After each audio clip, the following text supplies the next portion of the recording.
बच्चों, कैसे हैं आप सभी? मुझे आशा है कि आप सभी अच्छे और खुश होंगे। चलिए आज हम पढ़ते हैं पाठ 8 शिवाजी का न्याय। सबसे पहले पढ़ते हैं पाठ परिचय। प्रस्तुत पाठ में छत्रपति शिवाजी के न्याय का वर्णन किया गया है। ठीक है, यहाँ पर चित्रों को पहचान कर इनके नाम लिखने हैं आपको। उसके बाद चलिए पढ़ते हैं शिवाजी। यहाँ पे पात्र है शिवाजी, छत्रपति सम्राट है। मोरोपंत शिवाजी का महामंत्री है। शहजादी मुल्ला अहमद की पुत्र वधू है। सोमदेव शिवाजी का सेनापति।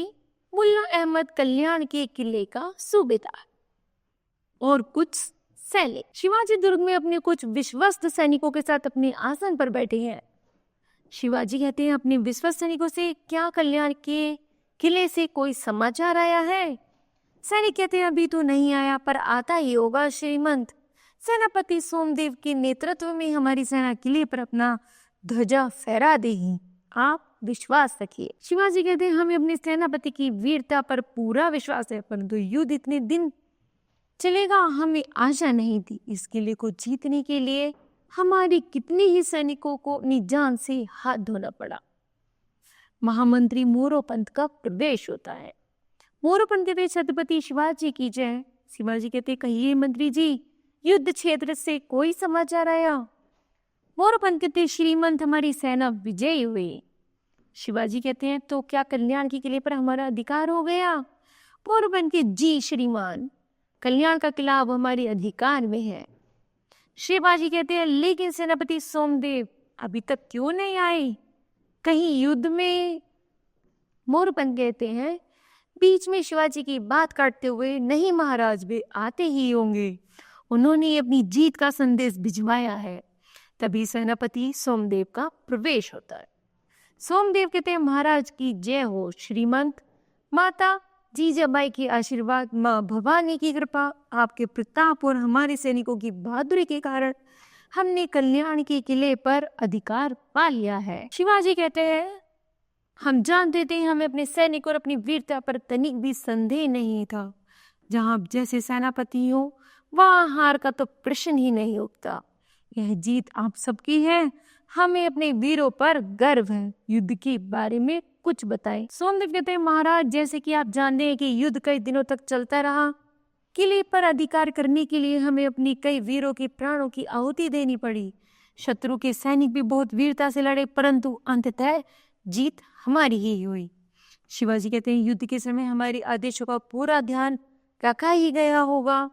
सोमदेव कहते हैं आपके आदेशों को हम कैसे भूल सकते थे महाराज, हमने उनकी पूरी तरह पालन किया। हमने किसी धार्मिक स्थल को कोई हानि नहीं पहुंचाई, बच्चों, बूढ़ों, महिलाओं और विकलांगों पर तलवार नहीं उठाई और धार्मिक पुस्तकों को भी सुरक्षित रखा।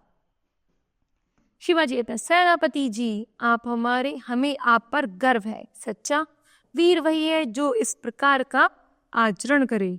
सोमदेव कहते हैं महाराज, कल्याण का खजाना आपकी सेवा में अर्पित है। उस सैनिकों का खजाने से भरे संदूक लेकर उपस्थित होना। शिवाजी कहते हैं इसका कुछ भाग हमारे वीर सैनिकों में बंटवा दिया जाए। जिस सैनिकों ने इन युद्ध में वीर गति पाई है उनके परिवार को भी इस खजाने का कुछ भाग भिजवा दिया जाए। यदि कुछ शेष रहे तो उसको कोष में जमा करवा दिया जाए। सोमदेव कहते हैं जैसी आपकी आज्ञा महाराज। श्रीमंत, इसके अतिरिक्त हमें एक और अमूल्य वस्तु भी हाथ लगी है, वह अमूल्य भेंट मैं आपको अर्पित करना चाहता हूँ। शिवाजी कहते हैं उत्सुकता से क्या है वह अमूल्य वस्तु? जरा हम भी तो देखें। सोमदेव के संकेतों पर कुछ सैनिक एक पालकी लेकर उपस्थित होते हैं। शिवाजी, इस पालकी में क्या है? सोमदेव कहते हैं इस पालकी में कल्याण के सूबेदार मुल्ला अहमद की पुत्र वधू है। शहजादी पालकी से बाहर आ जाती है। शिवाजी क्रोधित होते हुए, सोमदेव, तो क्या तुम यही अमूल्य उपहार हमारे लिए लाए हो? तुमने एक स्त्री का अपमान करके हमें भी अपमानित किया है। तुमने तो कहा था कि युद्ध के दौरान हमारे आदेशों का पूरी तरह पालन किया गया था। फिर? सोमदेव कहता है क्षमा करिए महाराज, आप विश्वास रखिए, हमने आपके आदेशों का पूरी तरह पालन किया है। हमने किसी को कोई हानि नहीं पहुंचाई, बच्चों और महिलाओं को सुरक्षित रखा और बूढ़े एवं बीमार लोगों को हाथ तक नहीं लगाया। शिवाजी ने कहा फिर तुम कैसे भूल गए कि हमारी दृष्टि में पराई स्त्री, माँ और बहन के समान है। शिवाजी की बात सुनकर शहजादी की आंखों में आंसू आ जाते हैं।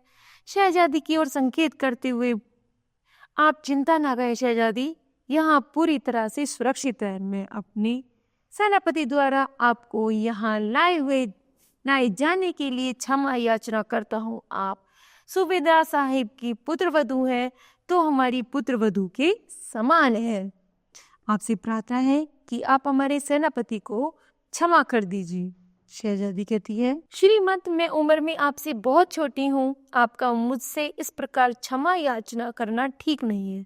मैं नहीं जानती थी कि आप इतने महान हैं। मैंने ख्वाब में भी नहीं सोचा था कि यहाँ मुझसे ऐसा व्यवहार किया जाएगा। आप धन्य हैं, आप महान हैं। सोमदेव कहते हैं, शहजादी मुझे क्षमा कर दीजिए, मुझसे बहुत बड़ा अपराध हो गया। सोमदेव की बात सुनकर शहजादी की आंखों से आंसू बहने लगते हैं। शिवाजी, सेनापति जी, तुम्हें केवल क्षमा मांगने से माफ नहीं किया जा सकता। सोमदेव कहते हैं, श्रीमान, मेरे इस अपराध के लिए आप जो भी दंड देंगे मुझे स्वीकार है। शिवाजी कहते हैं, हाँ, तुम्हारा दंड अवश्य मिलेगा। तुम्हारा दंड यही है कि तुम्हें सूबेदार साहिब की पुत्रवधू को पूरे सम्मान व आदर के साथ उनके घर तक पहुंचाना होगा। शहजादी कहते हैं, शिवाजी महाराज की जय।